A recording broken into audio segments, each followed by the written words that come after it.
When my Swedish ancestors boarded a ship till the nya landet, America, nearly 2 centuries ago, they carried little more than their determination, their faith, and whatever they could fit into a single wooden chest.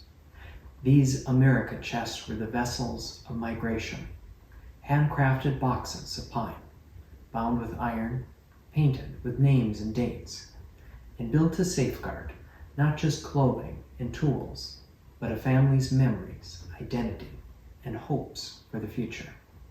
I have one of those historical chests here today, and a small ale bowl that I made. Chests and bowls like these tell the story of continuity across change, of how ordinary objects became extraordinary carriers of meaning.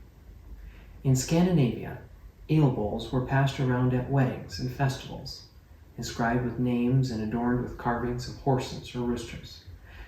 They embodied joy and resilience, just as the chests embodied survival and memory. The North Dakota Museum of Art asked me to contribute a piece for their autumn auction. I chose to build a chest and a bowl inspired by these forms.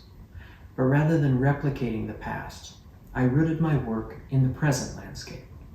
I chose Cottonwood, a tree that defines our river valleys, a fast-growing giant, long-lived and resilient. Their leaves rustle in the wind. Countless tiny seeds drift for miles. Hollows in their trunks shelter owls and wood ducks. Their branches feed beavers and shade the water for fish. Cottonwood is not a traditional cabinet maker's wood, but it is a tree of this place. And I wanted the chest and bowl to embody the ecology of home as much as the history of migration. My philosophy in craft is shaped as much by science as by tradition.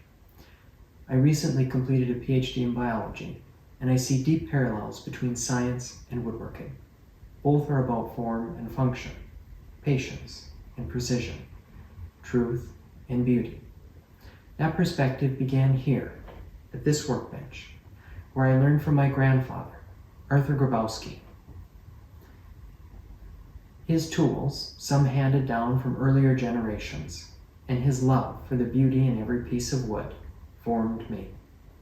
He built boxes and bowls, and he taught me not only how to use my hands, but how to see the stories embedded in grain, in knots, in the living history of wood. The chest and bowl I made for the museum auction carry all these layers: history, ecology, craftsmanship, and family tradition. They're not just objects of wood, they're vessels of continuity, rooted in the past, alive in the present, and reaching into the future.